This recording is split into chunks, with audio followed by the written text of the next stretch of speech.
I slammed the front door behind me, my hands trembling as I struggled with my keys. The house was quiet, but the silence felt heavy, filled with things we weren't saying. Scott's car wasn't in the driveway, and I knew exactly where he'd be. Not at work, like he told me this morning, but probably drowning his problems at Larry Ailes' bar again. "Damn it, Scott," I muttered, throwing my purse onto the kitchen counter. The answering machine was blinking, and I pressed play harder than I needed to. "Miss Noah, this is Virginia from Midwest Insurance. I'm calling to follow up on the claim your husband filed last week regarding his termination." The message played. My stomach sank. Scott had promised he quit his job at the bank 3 weeks ago, saying he had issues with his boss. I had doubts then. It was the third job he'd left in as many years, but I wanted to believe him. The machine beeped again. "Janet, honey, it's your mother-in-law. I hope you're not working late again. Scott could really use your support right now. Call me back, dear." I deleted Diane's message angrily. Of course, she was on his side. In her eyes, Scott could do no wrong, and any of his problems were somehow my fault. The front door creaked open, and I braced myself. Scott stumbled in, reeking of whiskey and failure. "Hey, babe," he slurred, trying to smile but failing miserably. "You're home early?" "Cut the act, Scott," I snapped. "I know you got fired. Why did you lie to me?" His face fell, guilt showing in his red, tired eyes. "I didn't want to disappoint you again." "So, you thought lying was a better choice?" I ran my hand through my hair, feeling the frustration rise. How are we supposed to trust each other if you can't even be honest about something like this? Scott collapsed onto the couch, his head in his hands. "I'm sorry, Janet. I really messed up this time." "This time," I said, my voice getting louder. "Scott, this is becoming a habit. We can't keep living like this." He mumbled something about a missed deadline and an angry client. Same story, different day. I paced the living room, my mind racing. "We need to make some changes," I said firmly. "I can't keep being the only reliable income around here, and you need to—" The phone rang, cutting me off. Scott jumped for it, clearly relieved by the distraction. "Hello?" "Oh, hi, Mom," he said, giving me a look that begged for a break from the argument. I rolled my eyes and headed to the kitchen, needing a break. As I filled a glass of water, I could hear Scott's voice from the other room. "Yeah, Janet's here. She found out about the job." Then, in a quieter tone, he added, "No, I haven't told her that part yet." I froze, gripping the glass tightly. What else was he hiding? "Mom, I don't think that's a good idea," Scott said, his voice low and urgent. "Janet won't know. I know you're trying to help." But I stormed back into the living room. "Won't what, Scott? What genius plan has your mother come up with now?" Scott's eyes widened in panic. "It's nothing." "It's nothing, Mom." "I have to go." He hung up quickly, avoiding my eyes. "Scott," I said, my tone sharp, "what aren't you telling me?" He fidgeted with the phone cord, looking everywhere except at me. "It's just Mom thought it might be good if she came to stay with us for a while, to help out." The glass slipped from my hand, smashing on the hardwood floor. Water and broken glass scattered at my feet, a perfect image of how messed up our life had become. "Your mother," I said slowly, "wants to move in with us?" Scott nodded miserably. "Just for a little while, until I can get back on my feet." I stared at him, speechless. This was a nightmare. Diane, with her constant judgment and snide comments, living in our home? The very thought made my skin crawl. "Janet, please," Scott begged. "It won't be for long. We need the help, and I cut him off, my voice cold. "There is no we in this decision, Scott. You and your mother don't get to decide how we handle your mistakes." I turned, carefully stepping over the broken glass. "Clean this up," I said over my shoulder. "I need some air." I grabbed my keys and headed for the door. "Janet, wait," Scott called after me. "Where are you going?" I paused with my hand on the doorknob. "To figure out how to fix the mess you've made of our lives," I replied without turning around. And Scott, don't wait up. The next morning, I stormed into my office, my head pounding from a night of tossing and turning. The last thing I needed was to deal with Diane's judgmental attitude on top of Scott's lies. But but there was her number flashing on my phone as it rang over and over. Janet speaking, I answered stiffly, bracing myself. Janet, dear. Diane's sugary voice came through the line, dripping with fake concern. I hope I'm not disturbing your very important work. I clenched my teeth.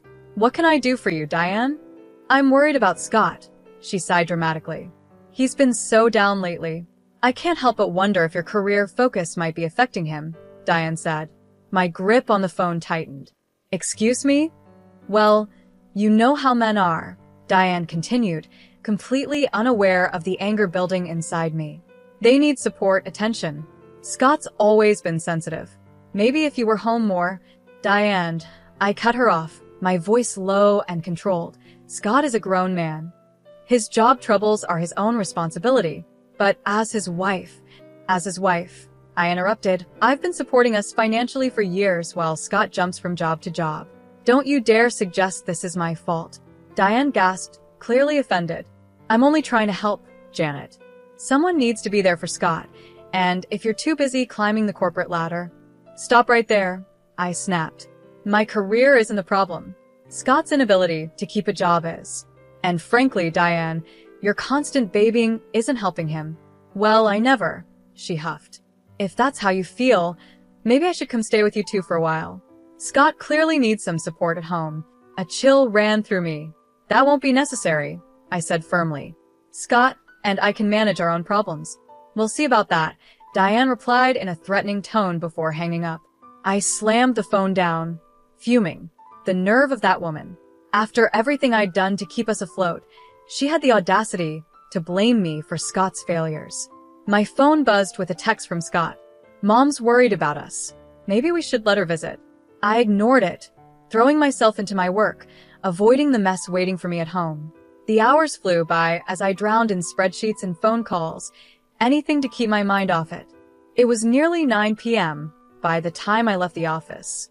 When I pulled into the driveway, I froze. Diane's car was parked in my usual spot. Inside, I found them in the kitchen, Scott nervously stirring a pot while Diane fussed over the table. What's going on? I asked, dropping my briefcase with a loud thud. Diane turned, beaming. Janet, darling. We were wondering when you'd grace us with your presence. I hope you don't mind I took the liberty of preparing dinner. You certainly took liberties, I muttered, glaring at Scott. He refused to look at me, suddenly fascinated with his cooking. Scott mentioned you two were having some difficulties, Diane said, her tone dripping with fake concern. I thought a nice family dinner might help ease the tension. I let out a bitter laugh. A family dinner? Is that what this is? Scott finally looked up. Please, Janet. Mom's just trying to help. Helps? I snapped. By ambushing me in my own home? By blaming me for your problems? Diane gasped. I would never. Save it. I cut her off. I heard enough this morning. You made it pretty clear how you feel about me and my career. Scott stepped in between us. Janet, that's not fair. Mom's here because she cares. Oh, she cares all right, I muttered under my breath. I shot back. She cares more about controlling our lives, about making me the bad guy in her little story. Now, Diane said, her voice syrupy sweet. I know you're under a lot of stress, but there's no need for dramatics. Why don't we all sit down and... No, I said firmly. I'm not doing this, not tonight. I turned to Scott. You invited her without even asking me, didn't you? His guilty look said it all. I grabbed my keys, my hands trembling with anger. Janet, wait, Scott called as I headed for the door. Where are you going? I paused, my hand on the doorknob. Somewhere I'm actually wanted, I replied coldly. Enjoy your family dinner. I slammed the door behind me, and as I walked away, I heard Diane's voice drift out. Well, I never. Scott, darling, you really need to do something about that wife of yours. I got in my car and drove, tears blurring my vision. How had my life ended up like this? And more importantly, how was I going to fix it? The next day, after a long day at work, I pulled into the driveway, my stomach twisting at the sight of Diane's car still parked in the same spot. She had been here for a week. Taking a deep breath, I braced myself and went inside. The living room was a mess. Diane's belongings were scattered everywhere, suitcases overflowing with clothes, boxes stacked high, and framed pictures of her and Scott covering every surface. "What the hell is going on?" I demanded, my voice echoing through the house. Scott walked out of the kitchen, looking embarrassed. "Janet, honey, I can explain. Scott invited me to stay for a while." Diane cut in, sweeping into the room with a smug smile. "Isn't it wonderful? Now I can help around the house and give you more time to focus on your career." I felt the blood drain from my face. "Stay? For how long?" Scott shuffled his feet, avoiding my eyes. "Well, you see, Mom's having some financial problems. I thought she could live with us until she gets back on her feet." "Live with us?" I repeated, my voice rising. "Scott, we can barely support ourselves. How are we supposed to support your mother too?" Diane clicked her tongue. "Now, Janet, there's no need to be so dramatic. I'm sure if we tighten our belts, we can make it work. After all, family comes first." I spun around to face her. "This isn't your decision, Diane. This is our home, mine and Scott's." "Of course, dear," she said, patronizingly. "But Scott agrees it's for the best. Don't you, sweethearts?" Scott nodded weakly, and something inside me snapped. "How dare you?"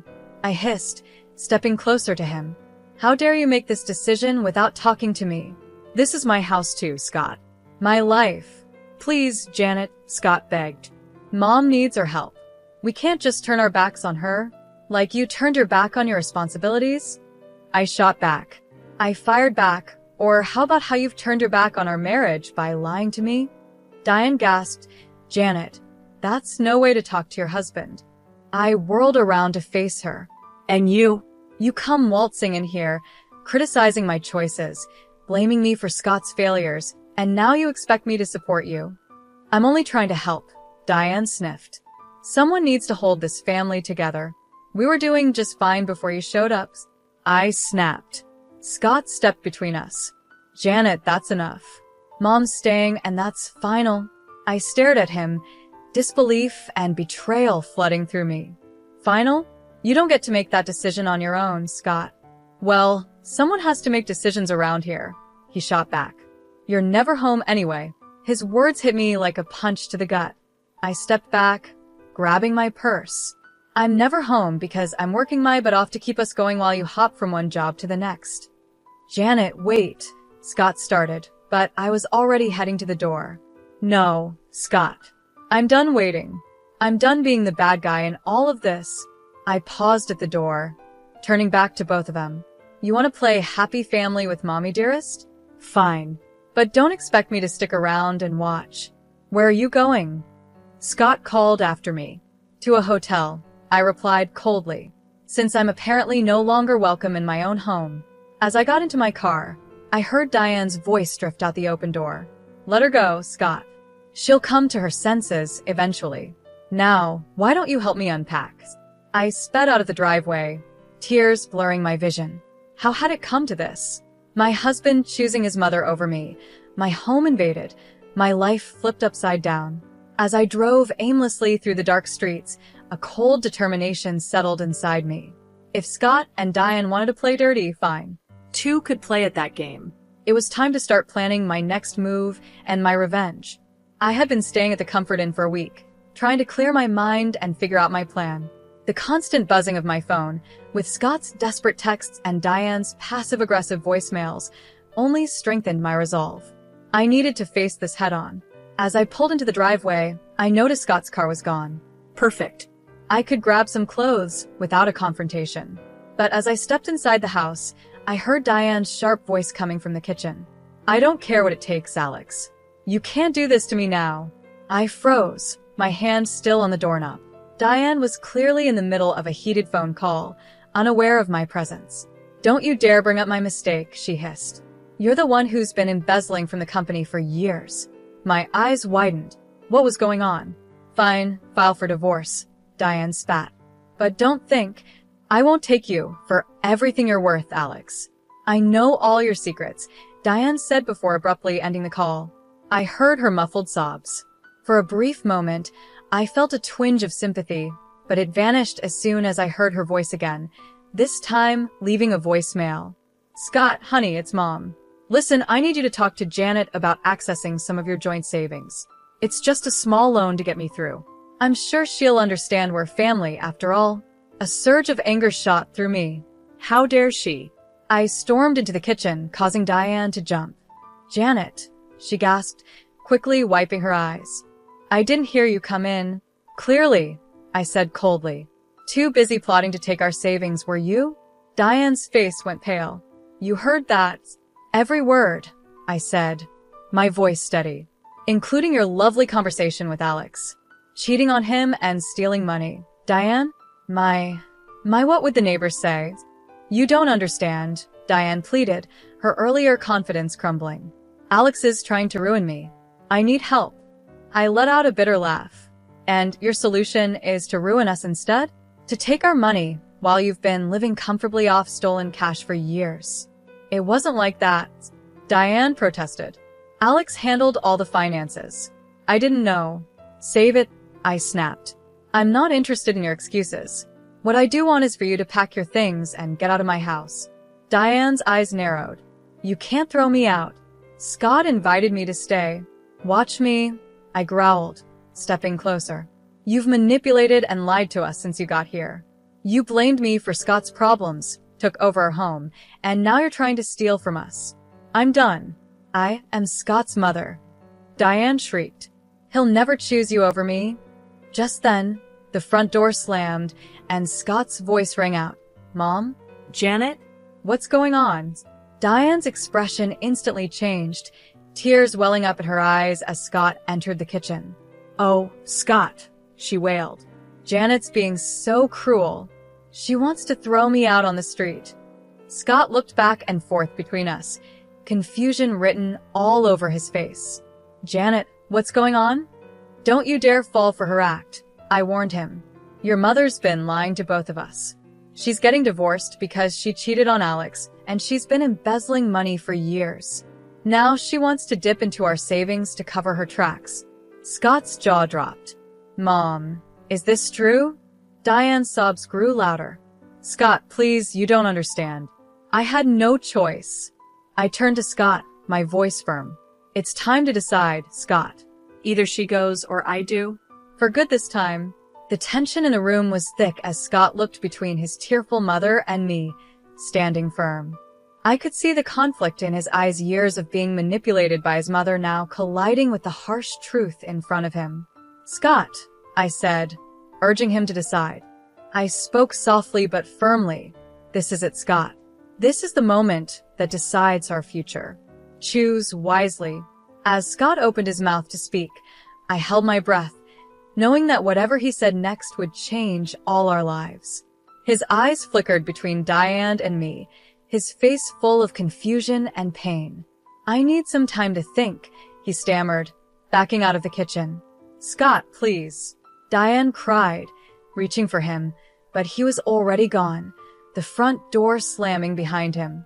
I stood there, trembling with anger and hurt. I hope you're happy, Diane, I said, my voice sharp. You've torn this family apart. Diane's tear-streaked face hardened. You did that all by yourself, Janet. If you'd been a proper wife. Don't you dare. I cut her off, my voice cold. I'm going upstairs to pack. When I come back down, I expect you to be gone. I stormed upstairs, my mind racing as I threw clothes into a suitcase. Then I heard her voice again. Diane was on the phone. I quietly crept to the top of the stairs to listen. Alex, please, she was saying, her voice desperate. I need more time. No, don't call the lawyers yet. I have a plan. My blood ran cold. What was she up to now? Scott and Janet have savings, Diane continued. If I can just get access to them, no, they don't suspect anything. Janet's too busy with her career to notice. I gripped the banister, my knuckles turning white. She was planning to steal from us. Just give me a week, Diane pleaded. I'll get the money, and we can make this all go away. I'd heard enough. I marched downstairs, my face stormy. Diane jumped when she saw me, quickly ending her call. Janet, Save it, I snapped. I heard everything. You're not just asking to borrow money, you're planning to steal it. Diane's face crumpled. You don't understand. Alex will ruin me if I don't pay him off. I had no choice. There's always a choice, I said coldly. And you chose to lie, cheat, and steal. But it ends now. I pulled out my phone and dialed Scott. It went to voicemail. Scott, it's Janet. Your mother is planning to steal our savings to pay off Alex. Come home now. We need to talk. Diane lunged at me, trying to grab the phone. You can't do this, she shrieked. I dodged her, my voice rising. Watch me. It's over, Diane. Your lies, your manipulation. All of it. Just then, the front door opened. Scott walked in, his face pale. I heard everything, he said quietly. The voicemail came through while I was sitting in the car. Diane collapsed onto the couch, sobbing. Scott, sweetheart, please, you don't understand. I understand perfectly, Scott interrupted, his voice firm. You've been lying to us, using us, and now you are going to steal from us. I felt a glimmer of hope. Was Scott finally seeing the truth? But then he turned to me, his eyes cold. And you, Janet, you've been so wrapped up in your job that you didn't even notice what was happening in our own home. My jaw dropped. Are you serious right now? I've been the one supporting us while you can't keep a job. I've been dealing with your mother's constant criticism and manipulation. Scott shook his head. Maybe if you'd been around more, none of this would have happened. I stared at him, disbelief and fury churning inside me. In that moment, I saw my future, one where I would always be blamed, where I would never be enough, where I would sacrifice everything for a man who would always choose his mother over me. You know what? I said, my voice cold and calm. You're right, Scott. I haven't been around enough. So let me fix that right now. I grabbed my suitcase and headed for the door. Janet, wait. Where are you going? Scott called after me. I paused at the door, looking back at the two people who had betrayed me so deeply. I'm leaving, I said firmly. For good this time. You two deserve each other. As I walked out, I heard Diane's smug whisper to Scott. It's for the best, darling. Now, about that savings account. I got into my car, my hands shaking as I gripped the steering wheel. This wasn't just about leaving anymore. It was about protecting myself and everything I had worked for. It was time to call a lawyer and start divorce proceedings. If Scott and Diane wanted to play dirty, I'd show them just how strong I could be. 3 weeks later, I sat in my lawyer Nicole's office, going over the divorce papers for what felt like the 100th time. I was determined to protect myself and my assets. Everything looks good, Janet, Nicole said. We've frozen the joint accounts, and Scott can't touch your personal savings. Are you ready to file? I took a deep breath, my hand hovering over the papers. This was at the point of no return. Just as I was about to sign, my phone buzzed. Diane's number flashed on the screen. Ignore it, Nicole advised, but something made me hesitate. I should at least hear what she has to say, I muttered, answering the call. Janet. Diane's voice was surprisingly small. Please don't hang up. I need to talk to you. I have nothing to say to you, Diane, I replied coldly. Please, she begged. I've made a terrible mistake. I need your help. Against my better judgment, I found myself listening as Diane spilled a story of deceit and desperation. Her voice cracked as she admitted to her affair, to the lies she had told Scott about me, and to her plan to use our money to cover up her husband's embezzlement. I never meant for it to go this far, Diane sobbed. I thought if I could just buy some time, fix things with Alex, but it's all fallen apart. He's filing for divorce, threatening to expose everything. I have nowhere else to turn. I felt a mix of emotions, anger, pity, and a strange sense of vindication. Why are you telling me this now, Diane? Because I realize now how wrong I was, she whispered. About everything about you. I need your help, Janet. Not just for me, but for Scott too. My heart clenched at the mention of Scott's name. What about Scott? Her voice trembled. He's a mess, Janet. He finally sees the truth, but he doesn't know how to fix things. He misses you terribly. I closed my eyes, fighting back tears. It's too late for that, Diane. I'm at my lawyer's office right now, about to file for divorce. No. Diane cried. Please, Janet, give us a chance to make this right. I'll tell Scott everything, I swear. Just come home. Let's talk face to face. I looked at the divorce papers in front of me, then at Nicole, my lawyer, who was watching me with concern. I need to think about this, I said finally. Of course, Diane replied, a hint of hope in her voice. Take all the time you need. We'll be here. I ended the call, my mind spinning. Nicole leaned forward, her brow furrowed. Janet, whatever she said, remember why you're here. Don't let her manipulate you again. I nodded absently, but my resolve was weakening. What if Diane was telling the truth? What if this was my chance to finally get the whole story, to confront both her and Scott with all the facts? I need to go, I said suddenly, standing up. I'm sorry, Nicole. I need to see this through. Nicole sighed but nodded. Be careful, Janet. And call me if you need anything. As I drove back to the house, was it still home? My emotions swirled. Part of me screamed that this was a trap, that Diane and Scott would never change. But another part, a small part, one thought I had silenced, whispered of hope and second chances. I pulled into the driveway, my heart pounding. The house looked the same, but everything felt different. As I approached the front door, I saw Scott through the window, pacing anxiously. Our eyes met, and I saw a flicker of relief on his face. My hand trembled as I reached for the doorknob. This was at the moment of truth. Whatever happened next would change everything. I took a deep breath and opened the door, stepping into the unknown. I stepped into the house, and the air felt heavy with tension. Scott stood in the living room, his face a mix of relief and worry.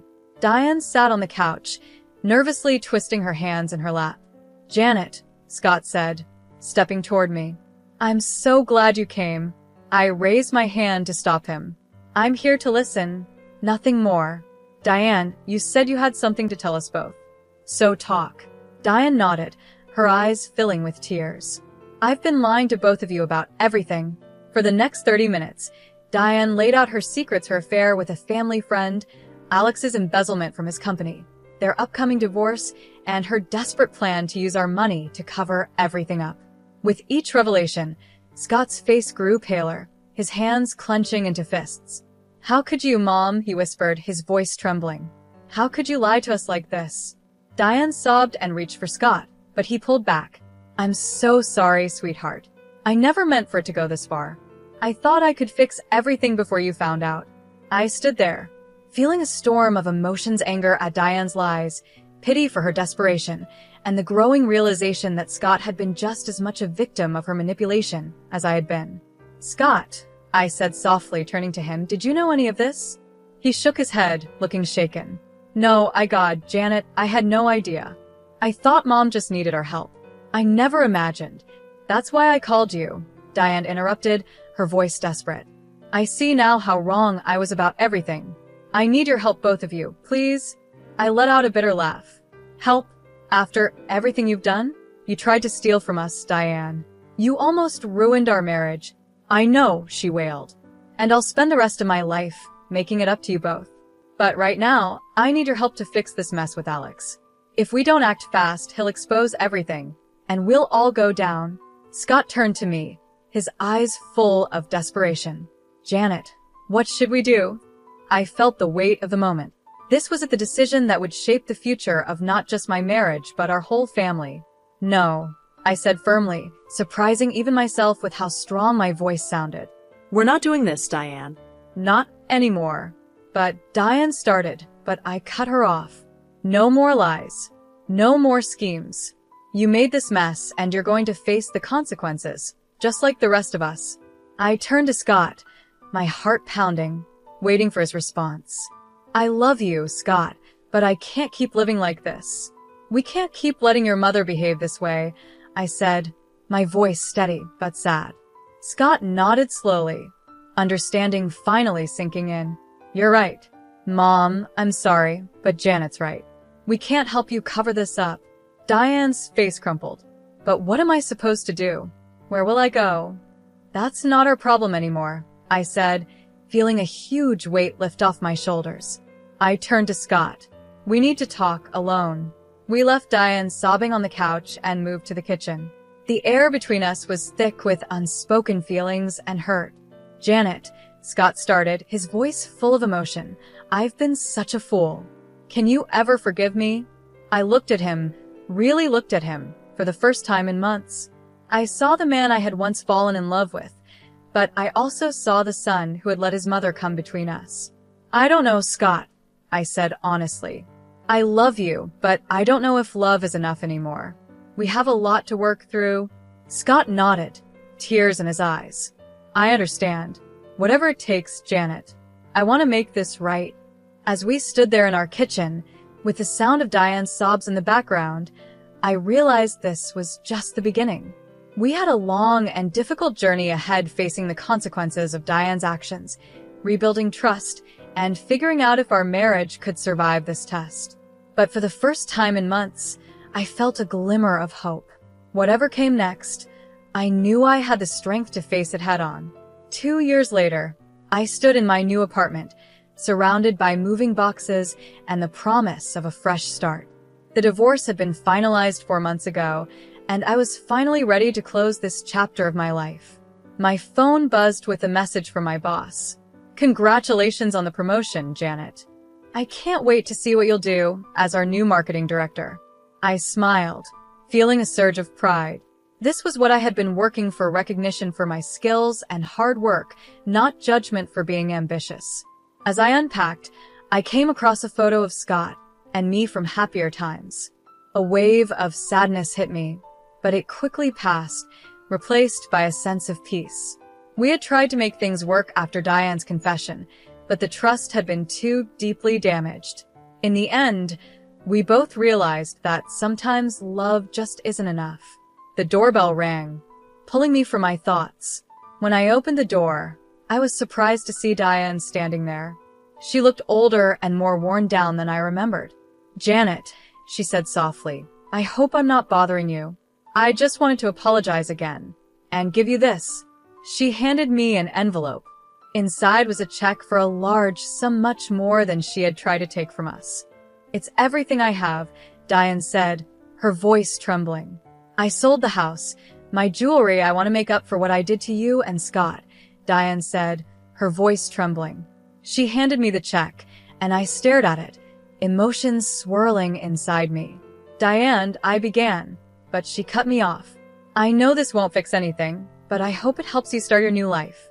I see that now." Looking at this woman who had caused me so much pain, I realized my anger had faded. "Thank you, Diane, but I don't need this. I've already started my new life." I handed the check back to her. "Use it to start over for yourself. Learn from this and be better." Diane's eyes filled with tears. "You're an incredible woman, Janet. I'm sorry I didn't realize that sooner." After she left, I sat on my new couch, trying to process everything. My phone buzzed again, this time a text from Scott. "Heard about your promotion. Congratulations, Janet. You always were the strong one." I smiled sadly, and I typed back a simple thank you. As I hit send, it hit me this was truly the end of an era. Scott and Diane would always be part of my past, but they no longer had any hold over my future. I walked over to the window, gazing out at the city skyline. My new life stretched out in front of me, full of possibilities. No more compromising my dreams, no more dimming my light to make others feel comfortable. I was free to be myself completely and unapologetically. As the sun set, painting the sky in shades of orange and pink, I felt excitement building inside me. Tomorrow was a new day, the first of many, and I was ready to embrace it, stronger and wiser than before. I thought about all the women out there facing similar struggles, torn between family obligations and their own ambitions, fighting to be valued and heard. I hoped my story would inspire them to stand up for themselves and demand the love and respect they deserved. At that moment, I made a promise to myself. I would use my new position not just to move my career forward, but to mentor other women, to help them find their voices and pursue their dreams. My journey had been hard, but it had taught me invaluable lessons about resilience, self-worth, and the power of staying true to who you are. As night fell, I raised a glass to my reflection in the window. Here's to new beginnings. I whispered. To strength, to growth, and to never settling for less than you deserve. The future was bright, and for the first time in years, I felt truly, genuinely happy. Whatever challenges came my way, I knew I had the strength to face them. After all, I was Janet, resilient, ambitious, and finally, gloriously free.